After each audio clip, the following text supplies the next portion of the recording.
pada akhirnya bisa menjadi cikal bakal dosen dalam usia mereka yang masih muda.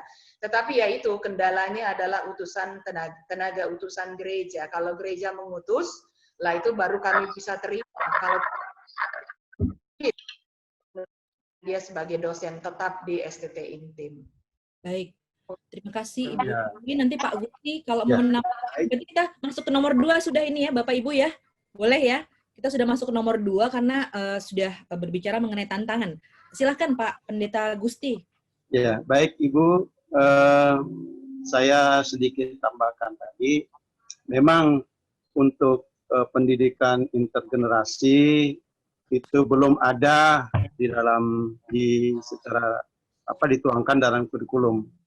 Tetapi kegiatan-kegiatan yang mengarah ke situ sebenarnya sudah ada. Bentuk-bentuknya sudah ada. Salah satu contoh misalnya memanfaatkan misalnya dalam pendidikan bahasa Yunani atau Ibrani. Ini memanfaatkan kakak-kakak senior-senior yang sudah melulusinya itu, kemudian dia membimbing anak-anaknya. Demikian juga dengan mata kuliah lain, mahasiswa-mahasiswa senior yang sudah melulusi dan memiliki kualitas yang baik, itu membimbing adik-adiknya. Itu ada kelompok-kelompok. Ya. Kita lihat ini memang model-model pendidikan intergenerasi ini sudah ada bentuk-bentuknya di STT Intim. Cuman memang belum resmi tertuang di dalam kurikulum. Mungkin ini kita perlu nanti pikirkan ini. Kemudian yang lain adalah dengan terbukanya Merdeka Belajar, Kampus Merdeka. Ini juga saya kira bisa dipakai ini untuk pendidikan intergenerasi ini, di mana kami memotivasi mahasiswa untuk belajar di tempat-tempat lain, tidak hanya di sekolah, mungkin juga bisa di tengah-tengah jemaat di gereja, ya, untuk menimba ilmu itu, ya. Menurut saya ini juga model, ya, bisa menjadi model pendidikan intergenerasi itu Ibu Jen. Terima kasih Ibu. Ya, terima kasih. Ya, Bapak Ibu, saya buka karena hampir semua sudah berkumpul, sudah mulai banyak maksud saya, dan kita melihat waktu, kita sampai 10.30. Kita masuk dalam poin nomor 2 sekarang, untuk tantangan terbesar mengembangkan pendidikan intergenerasi. Aduh, maaf ya, ini ada suara ya, sebentar. Ini intergenerasi ya, karena ada anak saya. Sebentar. Iya, apakah ada yang mau share tentang tantangan? Tadi Ibu Pendeta Melin sudah menyampaikan satu sudut pandang dari konteks STT Intim. Tantangannya itu apa? Apakah ada Bapak Ibu yang mau share tantangan terbesar mengembangkan pendidikan intergenerasi? Saya bisa. Ya, silahkan. Saya Bu ya. Ya, silahkan Pak. Baik, tantangannya sebenarnya di sini adalah gap antar generasi. Misalnya di sekolah kami itu masih ada generasi baby boomers, ya, generasi X. Ini biasanya terjadi tantangannya di sini adalah generasi yang tua ini artinya tidak mau mundur. Artinya apa yang dia mau, termasuk metode yang selama ini yang terus itu yang harus dilakukan, ya. Jadi untuk diganti pun mata kuliahnya agak sulit, ya, karena sudah merasa lama di sekolah dan merasa materinya atau sajiannya yang paling baik, jadi susah untuk digencet atau diganti dengan yang lain. Jadi timbul di sini konflik biasanya antara generasi tua dengan generasi yang lebih muda. Itu menurut saya lihat di kampus seperti itu. Tidak hanya mahasiswa antar angkatan, tetapi juga dosen dengan dosen juga antar generasi ini juga terjadi itu. Itu problem yang saya lihat Ibu. Baik Pak, jadi tidak hanya gap ya, bahkan konflik ya bisa muncul ya, dalam konteks mungkin kalau ada yang membahasakan apa senioritas ya. ini kan menjadi satu hal yang juga cukup krusial ketika misalnya juga itu terintegrasi dengan budaya kita di Indonesia yang memang kita menghargai orang yang lebih tua, tapi di sisi lain kemudian justru seringkali konteks dominasi itu menimbulkan konflik gitu ya Pak ya, dengan pola pikir yang tidak didialogkan tapi kemudian seringkali dipertahankan ya. Begitu ya Pak Gusti, mungkin kalau saya tidak keliru supaya Pak Ivan nanti bisa merecordnya dengan baik. Apakah ada dari Bapak Ibu yang lain yang mau share soal tantangan yang dirasakan di sekolah masing-masing? Kita masuk ke pertanyaan nomor 2 untuk implementasi dari pendidikan intergenerasi. Silahkan, saya lihat Ibu Eklesia Daily ya. Ibu dari mana Ibu? Kita dari STT BNKP Nias, Ibu. Oh, BNKP ya. Silahkan Ibu. BNKP. Iya, tentang tantangan terbesar mengembangkan pendidikan intergenerasi ini dalam situasi yang sekarang ini. Kalau memang semester-semester yang lalu, Ibu, dalam pendidikan intergenerasi yang kami lakukan di kampus,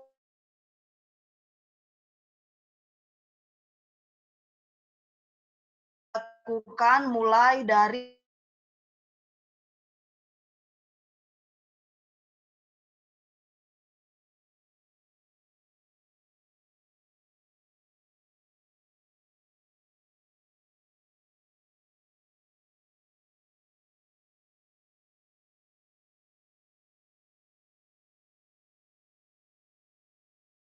lakukan social distance, sehingga kita di dalam semester ini tidak dapat melakukan aktivitas praktek pengenalan lapangan di luar.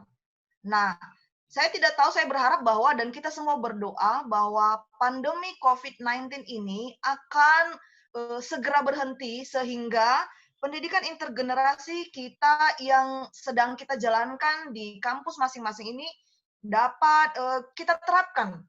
Karena dengan COVID ini tentu kita wajib jaga jarak, stay at home, dan belajar dengan Zoom seperti ini. Dan orang tua dan di masyarakat tidak semuanya bisa melakukan Zoom, apalagi kalau berhubungan dengan pakai data. Dengan pekerjaan yang semakin banyak pengangguran, lebih baik memilih bekerja di ladang, di kebun, mencari pekerjaan daripada mahasiswa mengajak untuk berinteraksi orang tua, anak-anak via Zoom. Itu yang menjadi tantangan kita pada sekarang ini, seperti di BNKP sama kami.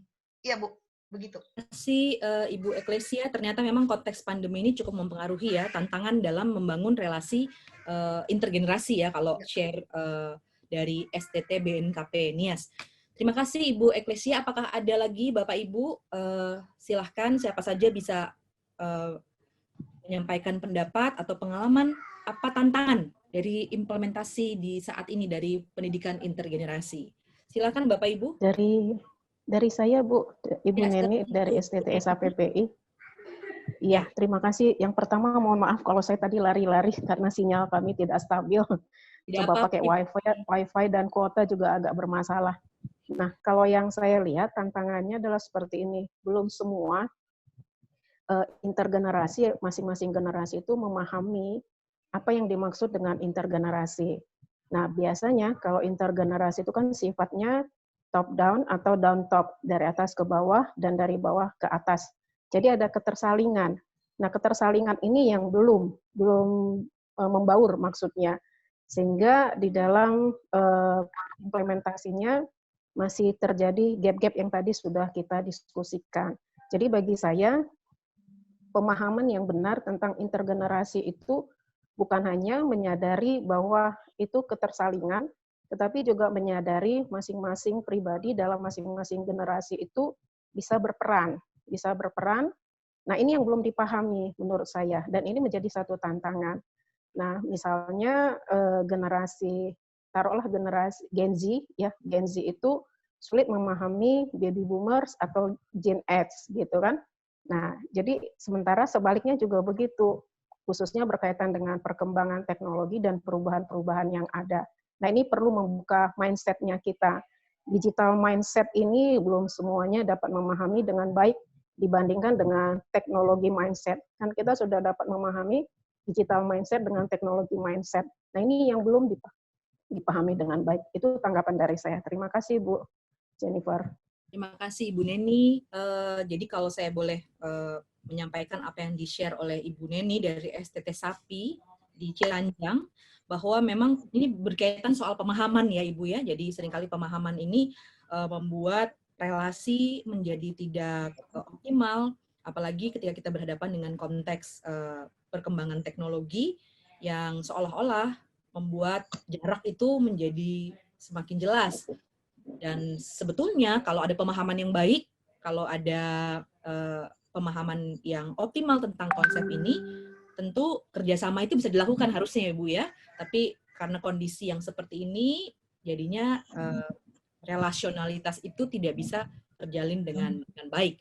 Terima kasih Ibu Neni. Saya Bu. Bapak Ibu ya. Silahkan Saya Pak Benget ya, betul ya? Ya, Benget Siregar dari Sekolah Tinggi Teologi Ebenezer. Ya, tidak jauh beda tantangan yang kami hadapi pada saat ini. Ya, satu pendidikan integrasi yang kami sampaikan yang sudah dilakukan itu adalah mahasiswa sekarang diajar untuk bagaimana mereka melayani dalam pandemi ini. Ya, dalam 1 minggu ini kami melakukan live streaming itu ditangani oleh mahasiswa. Itu salah satu pendidikan yang melibatkan mereka dalam pelayanan meskipun pandemi. Tapi satu tantangan yang sampai saat ini karena pandemi COVID ini, biasanya kami weekend itu hari Jumat sampai hari Minggu. Tapi karena pandemi ini ada, akhirnya ini salah satu tantangan bagaimana caranya pergi melayani gereja-gereja. Biasanya kami hari Jumat sampai hari Minggu pergi terjun semua mahasiswa, pergi melayani keluar, ada yang ke suku melayani di misi, ada yang ke gereja, tapi karena pandemi ini itu menjadi satu halangan dalam pelayanan ini. Sehingga sampai sekarang belum terpecahkan bagaimana caranya supaya bisa pelayanan ke gereja. Karena kalau pergi ke gereja pun banyak yang sampai sekarang ini sementara ditutup. Bahkan mereka melakukan pelayanan live streaming sendiri. Ya, tapi ya yang maksudnya yang membuat satu bahagia itu adalah bahwa mereka tetap dilibatkan dalam pelayanan live streaming.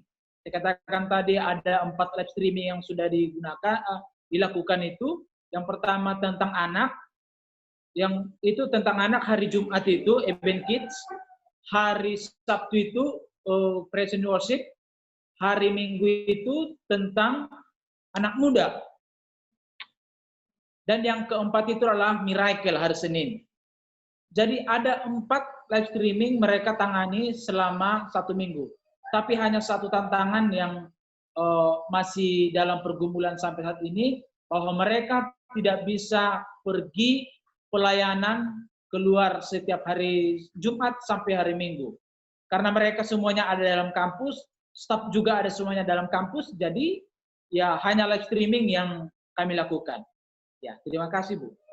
Baik, terima kasih Pak Benget karena sudah juga menyebutkan konteks gereja ya, yang menjadi harapan juga dari diskusi kita pada saat ini. Jadi konteks pandemi menambahkan tadi apa yang disampaikan dari STT BNKP NIAS, bahwa ternyata pandemi ini cukup mempengaruhi relasi intergenerasi, termasuk juga pelayanan di tengah-tengah gereja-gereja. Jadi ini penting juga untuk kita sadari. Terima kasih untuk share-nya.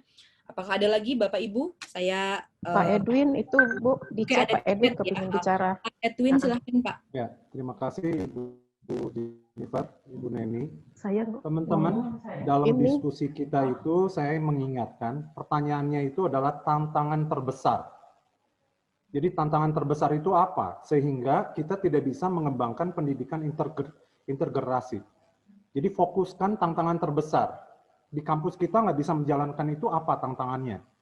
Menurut saya tantangan terbesar itu pimpinannya, pimpinan ketua STT dan ketua yayasan. Kalau mereka tidak mau berubah, ini percuma kita ngomong di sini panjang lebar. Itu tantangan terbesar. Ya, fokuskan teman-teman supaya nanti waktu presentasi nanti di kelompok besar kita langsung fokusnya ini, tantangan terbesar ini. Jadi kita akan menghadapi tantangan itu. Terima kasih Bu Jennifer. Terima kasih Pak. Jadi berbicara soal tantangan terbesar, harapannya kita bisa saling melengkapi ya. Kalau menurut saya tadi yang disampaikan Pak Edwin terkait dengan apa yang dibilang oleh Pak Pendeta Gusti ya, soal senioritas itu ya, saya rasa tetap ada juga sih untuk konteks pimpinan itu ya. Tapi mungkin kalau menurut saya pandemi itu juga bisa menjadi tantangan terbesar kita sekarang. Karena kita semua juga berjuang di situ bersama-sama. Dan hal yang lain juga yang tadi muncul bahwa setiap STT itu punya konteks yang berbeda-beda. Kalau tadi mendengar apa yang dibilang oleh Ibu Pendeta Meilin, ada model perekrutan yang memang diatur dengan satu aturan tertentu ya. Jadi seperti mungkin ya yayasan ya, ini pimpinan juga. Jadi nanti kita memang harapannya akan mencoba untuk melihat apa sebetulnya yang menjadi poin dari diskusi kita pada saat ini. Tapi kita berharap setiap konteks bisa menceritakan kalau memang ada, kalau memang tidak ada juga tidak perlu diada-adakan. Tapi kalau memang ada itu bisa kita bicarakan. Kalau memang ia merasa bahwa itulah tantangan yang terbesar. Tapi terima kasih Pak Edwin untuk mempertajam pembicaraan kita. Apakah ada lagi yang menurut Bapak Ibu terbesar begitu ya? Ya mungkin bagi konteks yang lain itu nggak besar-besar amat. Tapi kalau bagi Bapak Ibu itu sangat besar, misalnya dana. Kalau saya tidak bilang itu sebagai tantangan, tapi siapa tahu ada ya yang merasa itu juga silakan. Apakah ada lagi Bapak Egosentris, Ibu? Bu. Ya? Egosentris kali ya, egosentris dari dalam diri ya. Itu pada karakter ya, menunjang apa yang tadi Ibu bilang ya. Value ya, nilai yang tadi terkait dengan relasional itu.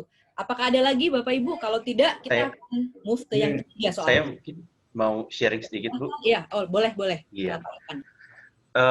Ini pertanyaannya kalau saya mengerti kan tantangan saja ya Bu ya, nggak harus tantangannya di sekolah kami kan ya Bu.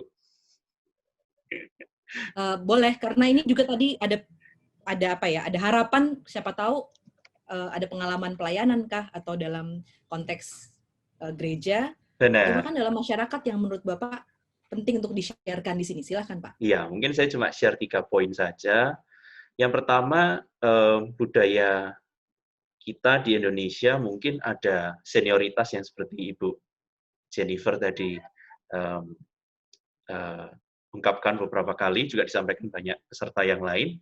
Nah, senioritas ini bisa dalam bentuk usia, tapi saya rasa senioritas ini juga di budaya kita itu ada dalam bentuk peran begitu.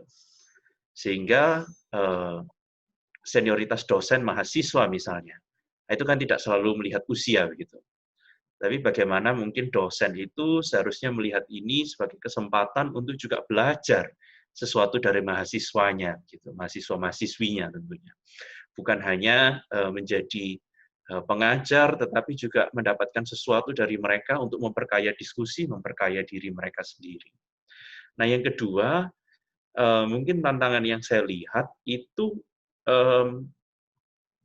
mungkin kurangnya kesengajaan, gitu, kurangnya intentionality.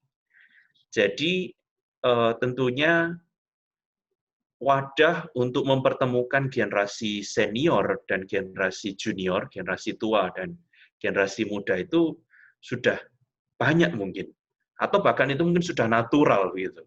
Itu akan terjadi dengan sendirinya di setiap sekolah. Selalu ada dosen yang lebih senior, dosen yang lebih junior. Selalu ada dosen dan selalu ada mahasiswa. Namun mungkin yang belum tergarap tanpa kesengajaan ini belum adanya mutuality, yaitu mutual understanding, mutual service, dan mutual enrichment antar generasi ini. Gitu. Nah, ini mungkin menjadi tantangan terbesar kalau kita tidak benar-benar mencoba melihatnya dalam perspektif kesengajaan. Gitu. Oh, karena sudah ada, ya sudah cukup. Gitu. Yang terakhir, mungkin dalam konteks gereja, dan saya bisa berbicara untuk konteks gereja saya sendiri, tradisi saya secara khusus ya. Nah, jadi saya tidak mengatakan untuk tradisi gereja lain, tetapi saya berasal dari gereja yang sering mungkin disebut sebagai gereja Injili Tionghoa, gitu, gereja Chinese Evangelical. Nah, di gereja Chinese Evangelical untuk kampus dapat memperkenalkan intergenerasi, baik itu pendidikan, ibadah, khotbah. Kekurangannya adalah mungkin belum adanya banyak kesempatan untuk acara-acara intergenerasi di gereja Chinese begitu. Jadi yang ada hanyalah ibadah-ibadah atau persekutuan-persekutuan kategorial. Anak sekolah minggu tidak pernah ada di dalam satu ibadah dengan orang tuanya begitu. Jadi ketidakadanya kesempatan ini menjadi sebuah tantangan sendiri untuk sekolah teologi dapat mengajarkan tema dan materi itu. Nah, mungkin juga dengan tidak adanya kesempatan ini berhubungan sekali dengan belum lihatnya gereja-gereja pentingnya isu ini begitu untuk gereja tradisi saya khususnya ya. Iya, terima kasih Pak Ivan. Apa yang tadi Bapak sampaikan membuat saya juga menyadari satu hal bahwa mungkin saja tantangan terbesar yang kita alami dalam konteks dunia pendidikan juga punya korelasi yang sangat kuat dengan gereja ya. Kalau tadi Pak Edwin bilang soal pimpinan, saya pikir di gereja juga ya sama juga kan. Dan itu sangat terkait. Sebetulnya tidak hanya sekolah-sekolah yang sangat sangat diatur ya atau dikaitkan dengan relasi kuat dengan gereja. Ada sekolah-sekolah tertentu yang memang tidak bisa lari dari gereja, tapi juga bagi sekolah-sekolah mungkin yang mandiri tapi mahasiswanya itu dari gereja-gereja tertentu, tetap dia akan membawa atmosfer itu ya. Jadi itu yang bisa saya sampaikan. Bapak Ibu, ini mengingat waktu, kita boleh langsung ke nomor 3 ya. Tadi kelihatannya sudah ada jawaban-jawaban yang sangat bisa merangkum apa yang menjadi pergumulan atau tantangan kita bersama. Saya akan masuk ke yang nomor 3. Kita ada 5 pertanyaan untuk didiskusikan pada saat ini.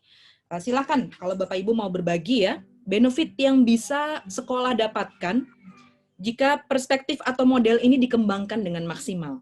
Silakan Bapak Ibu kalau mau berbagi, boleh dalam diskusi ini.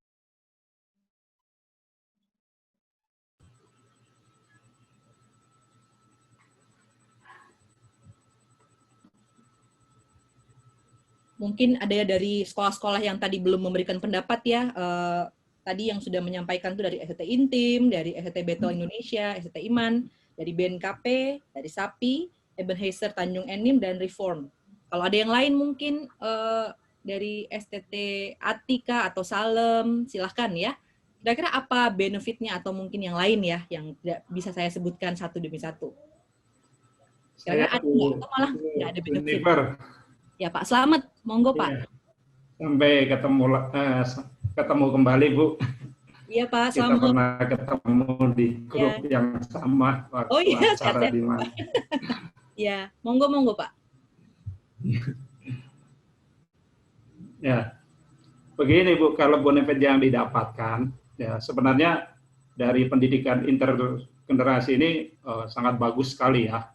Kalau memang betul-betul diterapkan begitu, artinya kita bisa melihat satu di mana generasi itu, apakah itu di generasi X atau generasi Z atau generasi baby boomer itu, kita bisa mendapatkan satu istilahnya satu pendidikan yang baik. Saya punya satu pengalaman yang menarik antara dosen senior dengan generasi yang di bawahnya itu, ketika dosen senior ini tidak mengajar di generasi junior ini, dia merasa kehilangan seperti kehilangan link, kehilangan relasi. Jadi kalau bisa bonafit yang bisa diharapkan itu supaya terjadi namanya istilahnya keakraban, relasi yang baik antara generasi, misalnya generasi baby boomer dengan generasi yang berikutnya itu tetap memiliki jalinan relasi yang akrab begitu Bu. Jadi sebetulnya punya dampak. Mungkin itu dulu Bu. Ya, Pak. Asal dijalankan dengan baik, itu tadi catatan dari Pak Slamet ya. Kalau bisa baik, sebetulnya bagus banget nih relationship-nya ya, relasi yang terbangun, dan itu sangat dibutuhkan untuk konteks sekarang. Terima kasih Pak Slamet untuk share-nya. Apakah ada lagi Bapak Ibu benefit kalau memang ini bisa dijalankan secara optimal?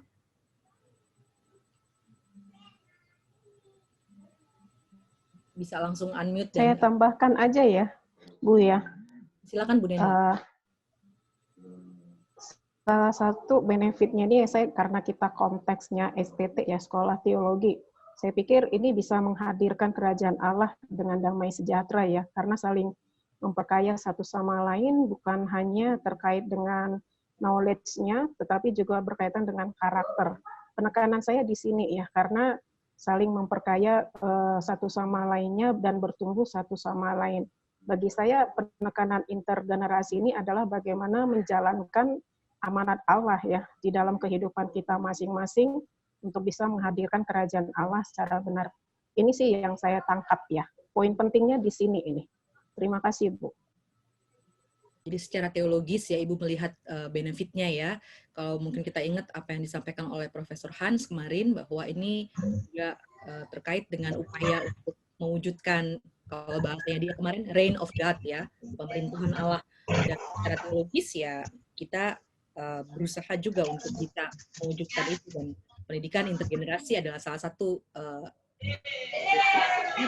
konsep nilai yang bisa menolong kita untuk bisa mewujudkan itu ya. Terima kasih Ibu Neni. Apakah ada yang lain Bapak Ibu? Saya Ibu. Ya, silakan Ibu Lindra ya. Iya.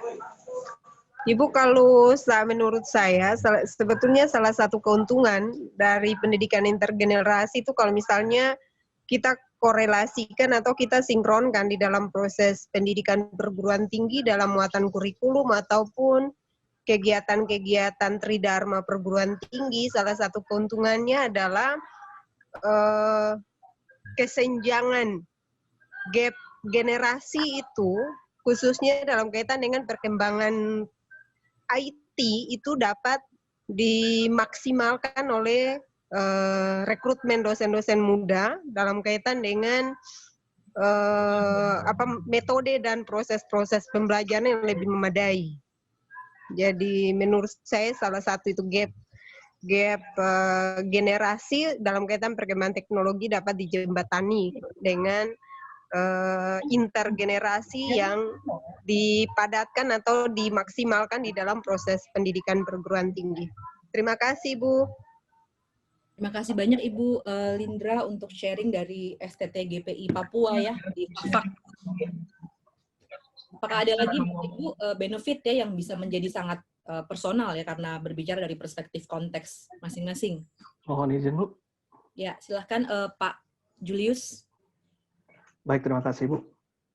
Saya sendiri melihat memang keuntungan atau benefit yang bisa diperoleh STT itu adalah terutama dalam hal proses internalisasi atau proses integrasi pengetahuan dalam pembelajaran itu akan lebih kompatibel.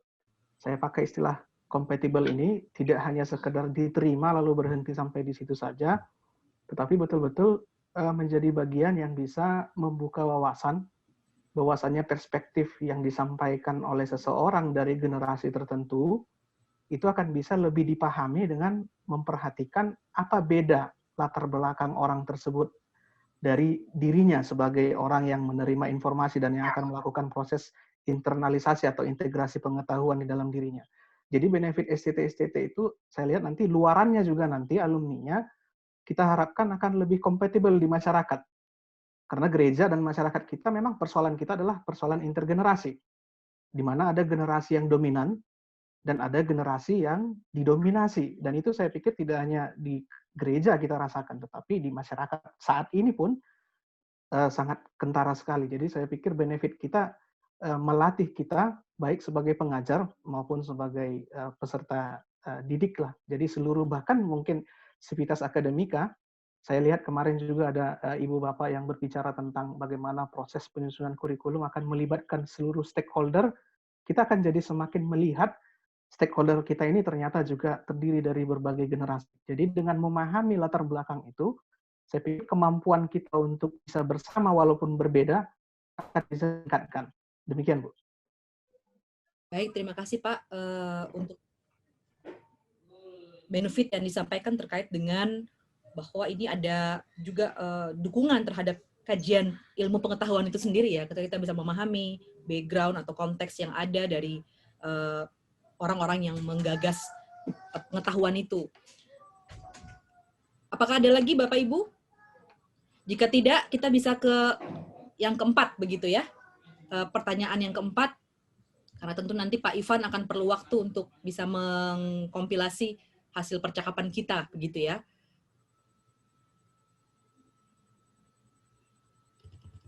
Kalau saya sih untuk mungkin bisa sebelum kita masuk ke yang keempat, bahwa justru kalau memang dia dilaksanakan secara optimal, kita di sini kan berhadapan dengan budaya kepelbagaian yang tidak terelakkan di Indonesia. Dan budaya yang ada itu tidak bisa tidak juga akan membentuk pola pikir dan pola rasa serta pola aksi kita di tengah-tengah kehidupan. Kalau dalam bahasa pendidikan Kristiani itu, taksonomi Bloom itu tidak bisa terlepas dari konteks budaya yang melingkari kita.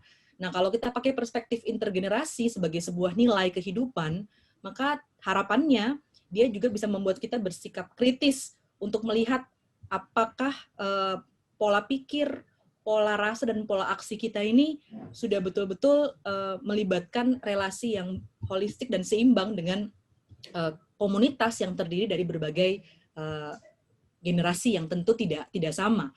Dan banyak kali belenggu-belenggu budaya ini atau mungkin klaim-klaim yang ada tidak bisa membuat relasi itu berjalan dengan baik. Jadi saya pikir ini bagian juga dari pembentukan identitas diri ya, kalau memang dia bisa berjalan dengan baik untuk merangkul orang lain dan bukan untuk kemudian mendominasi. Saya pikir itu yang bisa kita rangkum ya dari pertanyaan nomor 4 ini. Kita bisa bergeser ke yang nomor 5, maaf, yang berikutnya ya. Saya coba lihat lagi. Yang keempat ya. Ranah mana saja dalam kehidupan kampus, dan ini tadi catatan dari Ibu Lenta, gereja juga bisa, kalau Bapak Ibu mau berbagi silahkan.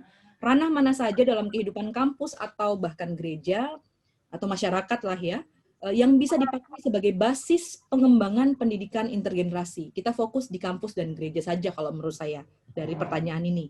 Ranah mana saja yang bisa dipakai? Saya bisa, Bu. Ya, silahkan Pak Gusti. Iya, ranah yang bisa dipakai di kampus itu misalnya melalui P3M ya. P3M ini bisa mengkoordinir misalnya penelitian yang melibatkan dosen dan juga mahasiswa yang berbeda generasi ya, untuk bekerja sama melakukan penelitian dengan topik yang tren misalnya yang menarik untuk generasi Z bisa terlibat di dalamnya. Gitu. Kemudian yang kedua adalah misalnya melalui pengelolaan unit asrama. Pengelolaan asrama dan juga di situ ada bentuk ibadah dan ada program-program yang menarik yang mempertemukan semua unsur di situ, ya, antar generasi, dan semua merasa bertanggung jawab dan terlibat di situ ya, dalam dalam asrama itu. Jadi asrama itu bisa juga dipakai untuk pendidikan intergenerasi. Itu menurut saya, Ibu. Baik Pak, terima kasih untuk pendapat yang disampaikan ya, sumbangsi bagi kita semua. Apakah ada yang lain, Bapak Ibu, ranah mana saja yang bisa dipakai untuk basis pengembangan pendidikan intergenerasi dalam konteks di kampus atau di gereja kita? Silahkan. Saya, Bu. Bu. Ya. Oh, silakan yang Bapak yang lain barusan ngomong. Silakan. Pak, siapa tadi ya? Saya tidak Bu. Pak Slamet dari Tiranus. Oh, Pak Slamet. Pak, oh ya Pak.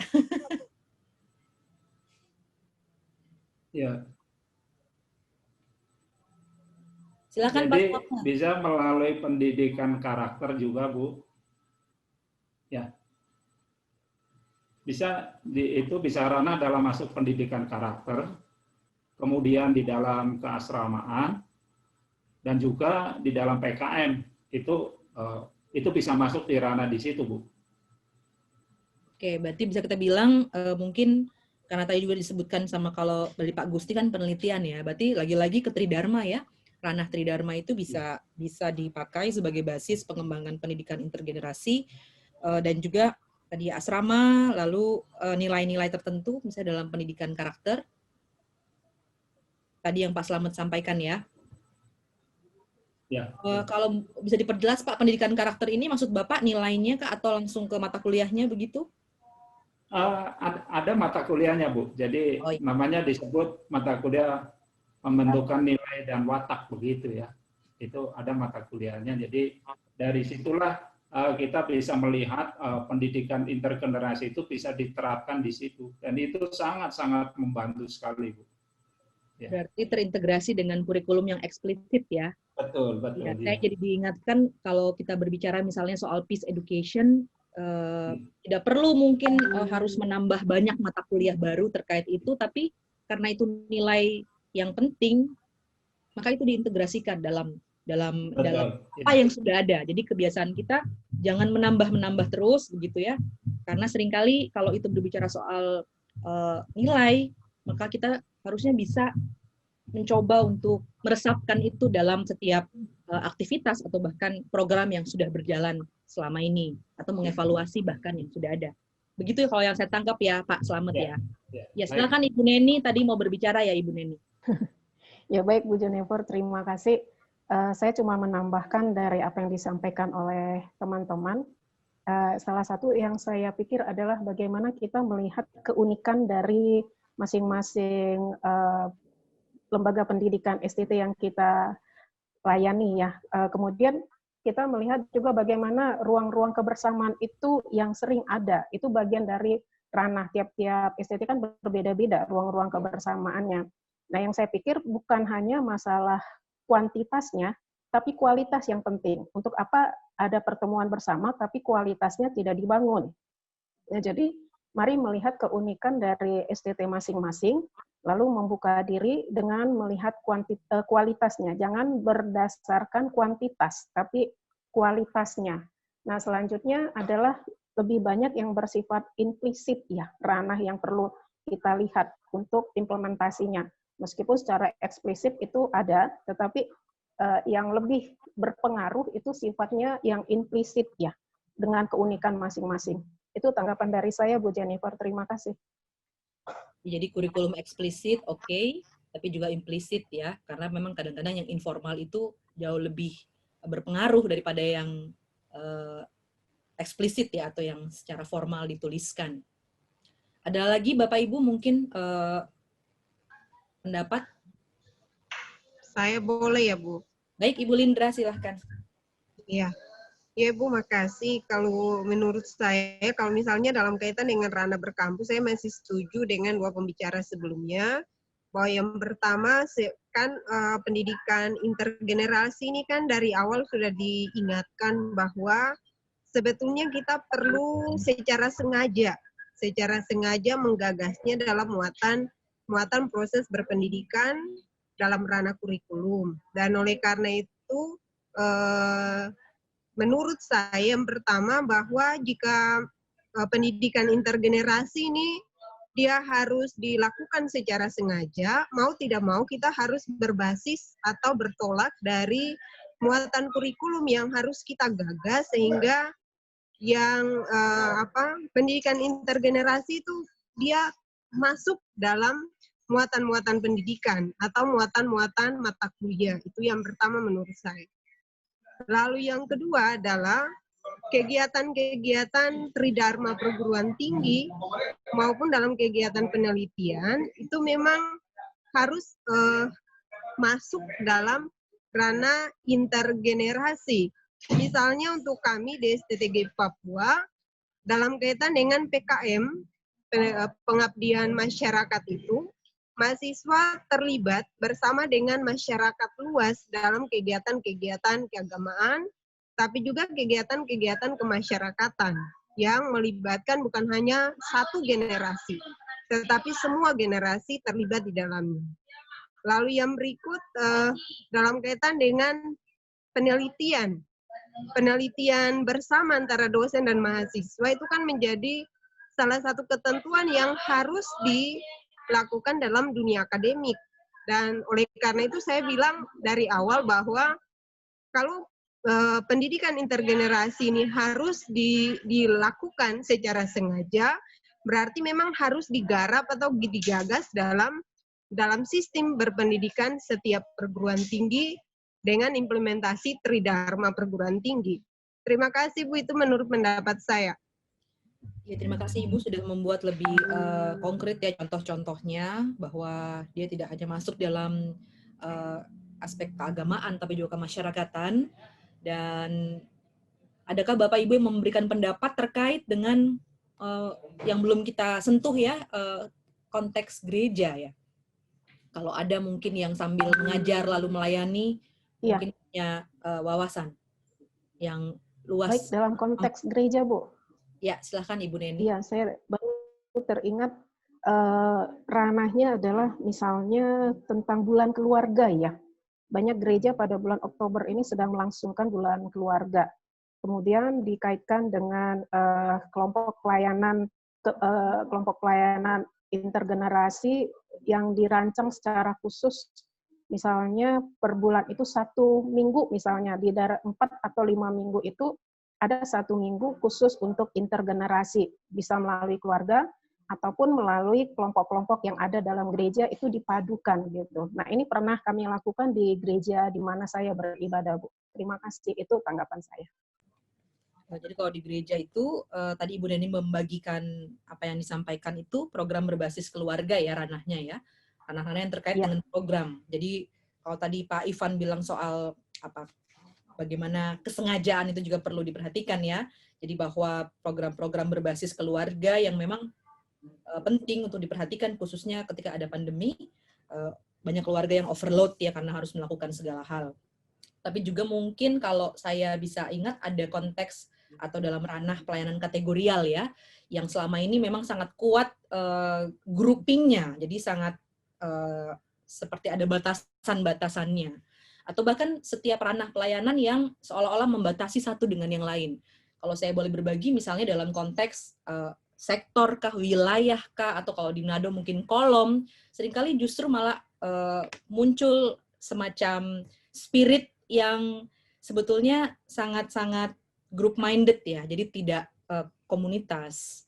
Ada persaingan lah antara, atau kompetisi antara wilayah yang satu dengan wilayah yang lain. Jadi memang perlu ada perhatian untuk ranah-ranah yang terkait dengan pelayanan-pelayanan yang selama ini sudah terlanjur dikelompokkan oleh gereja, tapi bagaimana sekarang spiritnya tidak lagi dalam konteks masing-masing grup atau kelompok tertentu atau kategorial tertentu, tapi sifatnya lebih kepada komunitas umat secara menyeluruh ya, sehingga dia terintegrasi. Minimal kalau mau tetap ada, kan ini tidak meniadakan pelayanan kategorial ya, tapi minimal dia mengintegrasikan. Mungkinkah dilakukan pelayanan bersama antara konteks kategori kaum muda dengan lansia misalnya, dia tidak berdiri sendiri-sendiri dan berkompetisi sendiri-sendiri, begitu. Itu maksud saya. Semoga Pak Ivan bisa menangkap dan menuliskannya, Pak ya. Apakah ada lagi Bapak Ibu? Mungkin, Bu. Ya, itu saya setuju sangat mungkin ya. Yang tadi kesengajaan itu penting ya. Misalnya dengan melakukan bulan keluarga yang tadi saya sampaikan itu. Dan ada 1 minggu dan sepanjang tahun setiap bulan itu kelompok kategori itu dipadukan menjadi satu. Gitu. Misalnya pemain musiknya bisa dari kaum muda, liturgosnya kaum dewasa, kemudian asernya bisa dari sekolah minggu atau dari mana, itu menjadi satu kesengajaan yang bisa diatur setiap bulannya, 1 minggu 1 kali mungkin setiap bulan. Terima kasih, Bu.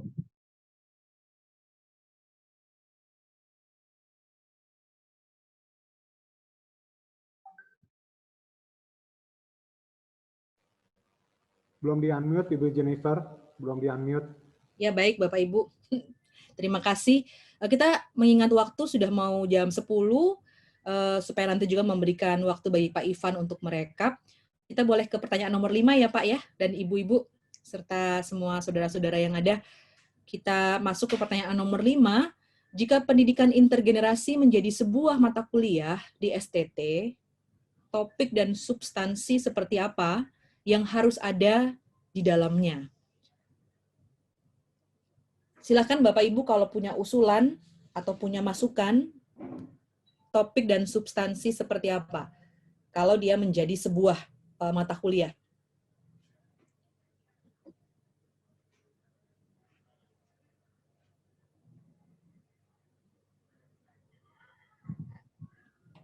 Bapak Ibu yang belum bisa bicara ini. Iya, ini saya Silakan. dari STT ATI mungkin, atau dari mana ini? STT Salem ya, ini saya lihat. Silahkan kalau ada yang punya usul. Ibu Leni ya, Ibu Leni mau berbicara. Silahkan Ibu Leni, tapi di unmute dulu Bu. Bukan, saya mau bertanya Bu. Mau bertanya, ya silahkan Bu. Tadi Ibu Lenta tanya kita, siapa jadinya sekretaris kita? Pak Ivan Bu, tadi, oh ya, saya tadi karena masuknya juga tadi kita sambil ngobrol ya. Jadi Pak Ivan Santoso dari STT Reform Indonesia menjadi sekretaris ya. Dalam hal ini dia merekord pembicaraan kita pada saat ini. Ibu Lenta tadi bertanya, sekretaris kita kelompok. Ya, Pak Ivan Bu. Pak Ivan Santoso. Saya bantu catat, Bu. Cuma nanti Pak Julius kalau mau presentasi juga boleh. Mari, Pak. Ya, nanti Pak Julius, jadi tadi Pak, maaf ya Pak, tadi kami langsung masuk, terus karena tadi menunggu-menunggu, jadi Pak Julius bisa membantu presentasi ya Pak Ivan. Mohon maaf, memang saya sudah permisi dari Bu Lenta, saya menyelenggarakan ujian Meet hari ini, jadi makanya terlambat. Oh Bapak. Jadi silakan Bapak Ivan saja nanti melanjutkan.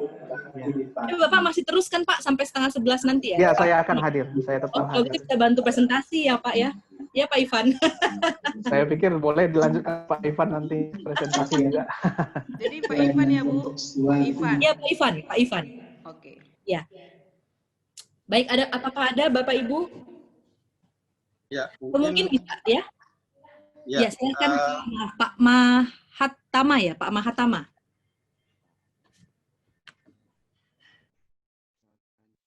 Silahkan Pak. Saya mungkin Bu.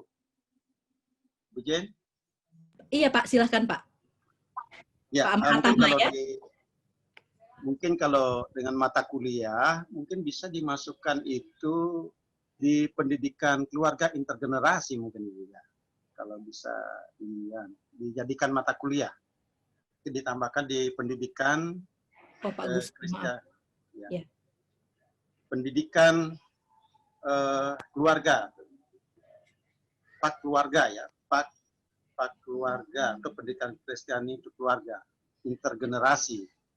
Jadi topik dan substansi yang Pak Gusti tawarkan untuk konteks keluarga ya Pak ya, pendidikan keluarga itu ya. Baik.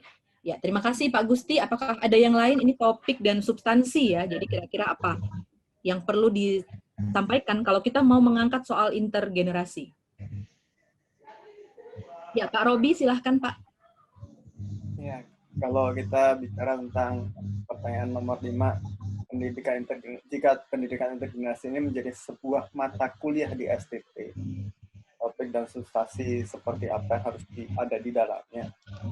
Saya pikir adalah mungkin adalah misiologi multikultural kali ya. Jadi karena dalam multikultural itu sendiri juga tidak lepas dari generasi per generasi yang ada. Jadi intergenerasinya ada. Tapi juga ketika kita melihat lagi juga arah keberadaan STT itu mau ngapain sih? Kalau kemarin disinggung oleh Profesor Han kan bicara tentang reign of God. Arahnya memang ke sana. Maka berarti itu terkait dengan misiologi juga. Jadi saya lebih melihatnya kalau dijadikan satu topik itu bahasan, saya melihatnya lebih ke hal itu. Baik, misiologi multikultural ya Pak ya? Multikultural atau interkultural Pak? ya itu ada pembahasan. Bukan pendapatnya dari teman saya yang suka dengan itu. Dia bilang kalau inter itu relasinya lebih terjalin begitu katanya Pak. Katanya. Ya, pokoknya antara itu pokoknya ya yang merangkul konteks kepelbagaian budaya begitu ya Pak. Jadi kalau tadi Pak Gusti berbicara soal konteks keluarga, generasi di antaranya di dalamnya, kalau ini perspektif dari konteks budaya, kepelbagaian budaya. Ya. Apakah ada lagi Bapak Ibu? Saya Ibu. Ya, silahkan Pak Yoel. Iya, mungkin apa tidak salah ya dimasukkan di situ dalam konteks PAK ya, intergenerasi itu, supaya ada korelasi seperti tadi dikatakan oleh Ibu Asnat. Jadi korelasi dengan S2-nya begitu. Ini intinya berbicara PAK tapi intergenerasi dasar nanti dikembangkan diperdalam di S2-nya supaya punya apa namanya fondasi begitu. Kalau tadi kan Ibu Asnat kan memaparkan berkaitan dengan hal ini sudah ada di S2 ya. Itu Ibu kalau diperbolehkan begitu. Iya. Jadi PAK intergenerasi begitu. Iya. Kalau intergenerasi ini bisa terus ya terintegrasi sampai ke pasca sarjana, saya pikir juga baik. Ini saya berbagi aja ya Bapak Ibu, kalau yang di Fakultas Teologi UKDW itu yang selama ini sudah dilakukan, jadi memang yang di sarjana itu lebih ke substansi, jadi kita bicara soal teori di situ, kita bicara juga soal terkait dengan pemahaman ya, aspek yang kemarin disampaikan, integrasi dengan kategorial, semuanya itu dibicarakan di sarjana, tapi kemudian di pasca dia lebih kepada pengembangan yang harapannya bisa lebih mendarat pada konteks masing-masing. Yeah. Bahkan di S2 juga dibicarakan bagaimana sebetulnya implementasi atau ketika kita mencoba untuk mendialogkan teori generasi yang tentu dari konteks Barat ya dalam hal ini, dalam konteks kita di Indonesia, apakah kita memiliki sesuatu yang khas atau sesuatu yang unik terkait dengan perbedaan generasi, yang pasti bersinggungan dengan konteks dan budaya Indonesia yang mungkin tidak sama dari mereka yang menggagas teori ini dengan konteks mereka sendiri begitu. Jadi begitu Pak Yuel kalau saya boleh berbagi ya. Apakah ada lagi Bapak Ibu? Saya Bu. Silakan Ibu Indra ya. Ya. Ibu ini kalau misalnya ditanya pertanyaannya bagaimana dia diintegrasikan secara khusus, kan masing-masing kampus kita punya bangunan kurikulum yang dia juga harus menjawab kebutuhan konteks. Sebetulnya muatan-muatan materi mengenai intergenerasi ini kan dia sudah masuk di dalam bidang-bidang mata kuliah tertentu, misalnya secara substansi di muatan mata kuliah pendidikan agama Kristen. Di situ ada materi-materi pak anak, pak dewasa, pak orang tua, pak remaja, dan pak dewasa. Selain muatan yang lain, tapi kalau misalnya dibilang intergenerasi itu disinkronkan dengan materi pendidikan agama Kristen yang tadi saya bilang dengan muatan kategorial, mungkin akan didalami atau di muatan materinya kemudian akan ditambahkan menjadi salah satu poin ya, tapi tidak menjadi harus setiap kampus kemudian menawarkan mata kuliah baru dari pendidikan intergenerasi, tetapi mungkin dia di dalam pendalaman materi RPS atau materi-materi kuliah tertentu yang kemudian dia bisa ditambahkan menjadi salah satu subpoin dari pendalaman materi itu menurut saya, Bu. Terima kasih, Bu. Ya, Ibu Lindra, saya pikir, ya silahkan Pak Edwin dulu mengangkat tangan. Terima kasih, Ibu Jennifer. Teman-teman, dari tadi saya berpikir terus bahwa ini pertanyaannya yang dibawakan oleh panitia itu bagus sekali ya. Jadi pertanyaan pertama itu mancing implementasi pendidikan integrasi di sekolah masing-masing. Mancing kita sudah melakukan pendidikan intergenerasi atau tidak? Ya, itu yang pertama. Yang kedua, lalu tantangannya seperti apa kalau sudah melakukan integrasi? Ya. Tadi Ibu Nelly sudah mengatakan bahwa kita perlu punya pemahaman integritas ya, punya pemahaman yang komprehensif tentang intergenerasi. Jadi intergenerasi itu bukan hanya dosen, bukan hanya mahasiswa, bukan mahasiswa S1, S2, tapi pimpinan-pimpinan di atas, termasuk gereja yang mendukung STT. Jadi itu integrasi seluruhnya. Ya, terus yang ketiga itu benefitnya apa? Yang bisa sekolah terima. Jadi kalau saya punya produk saya mau jual, itu kira-kira laku atau tidak. Nah, kita dipaksakan berpikir untuk mengatakan produk ini pasti laku. Kenapa? Karena produk ini sesuai dengan kebutuhan dari pembeli, misalnya seperti itu. Lalu yang keempat itu ranah apa aja? Tadi ada beberapa, misalnya Pak Gusti itu mengatakan, udah kita sudah melakukan di asrama katanya gitu kan. Terus Pak Slamet lalu menjawab langsung di pertanyaan kelima. Jadi pendidikan karakter, dan teman saya juga mengatakan yang tadi ini ya. Nah teman-teman, sebenarnya menurut saya pendidikan integrasi itu harusnya bukan dalam bentuk mata kuliah, tapi sebenarnya dalam bentuk seperti virus yang menyebar ke semua orang. Ya, jadi tidak perlu satu mata kuliah yang diajarkan 16 kali pertemuan. Lebih bagus misalnya satu pertemuan yang periodik, sehingga kepala isi kita itu dirubah secara perlahan-perlahan.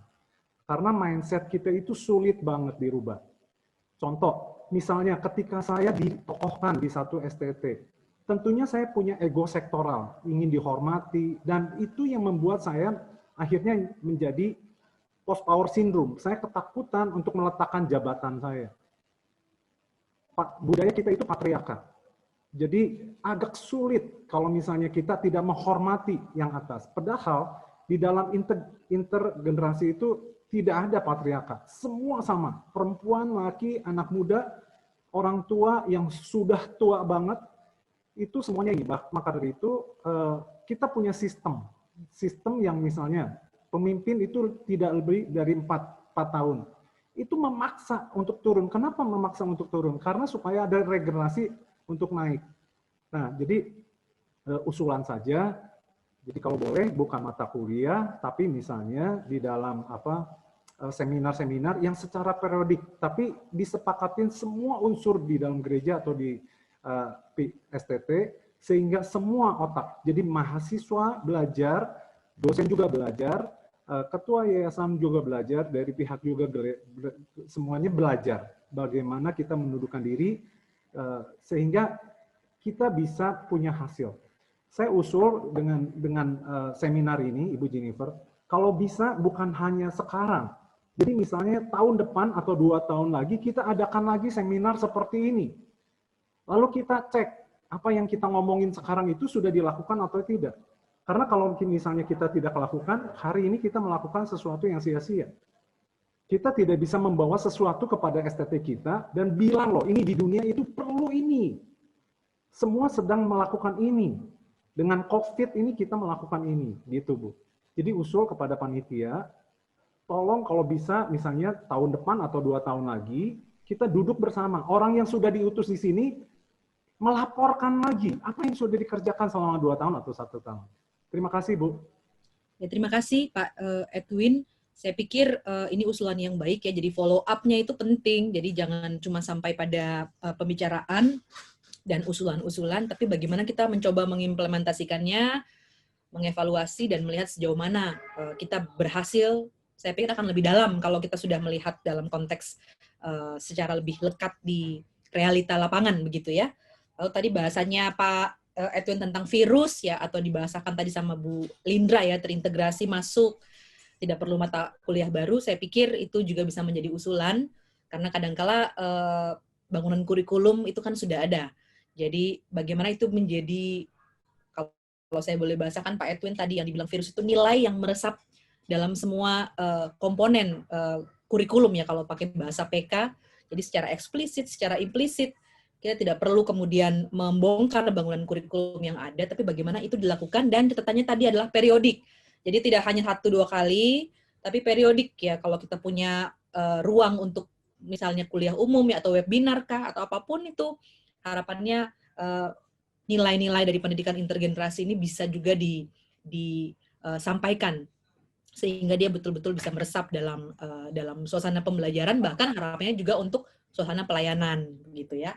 Jadi kita bisa menyampaikan kalaupun ada sekolah-sekolah yang bisa langsung menambah mata kuliah baru, silahkan. Tadi ada usulan-usulan sudah diberikan, mau pendidikan karakter mungkin, pendidikan keluarga, bahkan PAK intergenerasi, misiologi multikultural misalnya, silahkan. Tapi ketika tidak ada konteks yang memungkinkan kita untuk menambah langsung satu mata kuliah, apalagi kadang-kadang persoalan intergenerasi juga membuat kita tidak mudah untuk nambah-nambah mata kuliah gitu ya. Kita harus berhadapan dengan mereka yang sudah punya mata kuliahnya sendiri misalnya, terus tidak mau digeser. Nah, kalau sudah begini, maka kita perlu untuk bisa mengintegrasikan nilai-nilai itu, sehingga dia bisa menjadi dalam tanda kutip virus ya, yang mewarnai proses kegiatan belajar mengajar atau KBM, dalam konteks tidak hanya di sekolah, tapi juga di gereja. Saya pikir itu juga sudah bisa menyimpulkan ya Bapak Ibu pembicaraan kita. 15 menit lagi waktunya. Pak Ivan nanti akan mencoba untuk merekap. Kita berterima kasih untuk segala pendapat-pendapat, juga kesediaan Pak Ivan untuk melakukannya. Saya pikir 15 menit bisa untuk Pak Ivan ini ya merekap. Biasanya kalau yang nulis itu yang mempresentasikan ya Bapak Ibu ya. Biar nanti nggak kagok gitu kan, ini apa ya maksudnya ya. Kan dia bisa lebih menginternalisasi apa yang dia tuliskan. Jadi kita boleh setuju ya Bapak Ibu kalau Pak Ivan yang mempresentasi ya. Setuju, Bu. Tulis setuju, Pak. Tapi hasilnya tolong di-share di grup ya. Iya, jadi gitu. 15 menit Pak Ivan perlu waktu saya pikir ya untuk merekap, karena tadi kita berbicara dalam perspektif-perspektif. Kita maksudnya Ibu Neni mungkin di grup ini ya, di grup WA Studi Institut maksudnya Bu? Atau bagaimana caranya supaya hasilnya kita dapat begitu? Oh iya. Kalau di grup WA Studi Institut itu kan kita bisa juga memberikan hasil kita sehingga bermanfaat juga bagi kelompok-kelompok lain, atau mungkin juga bisa mix dengan kelompok-kelompok lain juga gitu. Baik. Kalau begitu nanti mungkin bisa diberikan nanti hasilnya ke Ibu Lenta, nanti biar Ibu Lenta bisa memberikan kepada peserta begitu ya. Baik. Ya. Di Google Drive-nya kali ya. Google nanti Drive. ya. Ibu Asnat, ini Baik, prosesnya Bu, kalau kasih. kita kembali ke grup utama begitu sambil Pak Ivan akan mencoba merekap lalu mempersiapkan Bu, presentasi. usul, Bagaimana Bu. Bu Asnat? Bu Jennifer nanti saya usul. bilang ke ini ya, ke Lenta ya. Iya Ibu. Sebelum bubar Bu, difoto dulu jadi barang bukti nih. room 2, room 2. Siapa Bagaimana yang Bu bisa ini? Pak Ivan kali? Ya sebelum bubar di Foto kelompok bersama, 2 Bu. ini mungkin Pak Ivan membantu barang bukti foto bersama kali. Foto bersama. Oh, iya. Siapa yang foto ini ya? Saya lah yang foto. Nanti saya kirim. Ini saya ada dua layar, saya coba ambil. Saya hitung Bapak Ibu ya, dalam hitungan ketiga, tolong ditahan senyumnya, saya coba ambil. 1, 2, 3. Satu dulu, maaf, satu lagi. 1, 2, 3. Iya, nanti ini akan saya berikan. Layarnya terbalik tuh. Ada yang layarnya terbalik. Iya ya Bu. Itu Pak Leniwan. Itu layarnya kok jungkir balik ya. Oh iya ini Pak Leniwan ya. Pak Ibu Leniwan. Ibu pakai masker soalnya. Balik mungkin pakai handphone. Jadi ini ya. Tampilnya jadi berbalik. Nah, Bapak Ibu nanti biar di crop gitu ya. Baik, terima kasih Bapak Ibu bisa live room berarti ini ya Ibu Asnat ya, live room.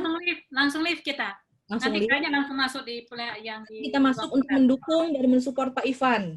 Makasih ya Pak Ivan, Tuhan berkati Pak.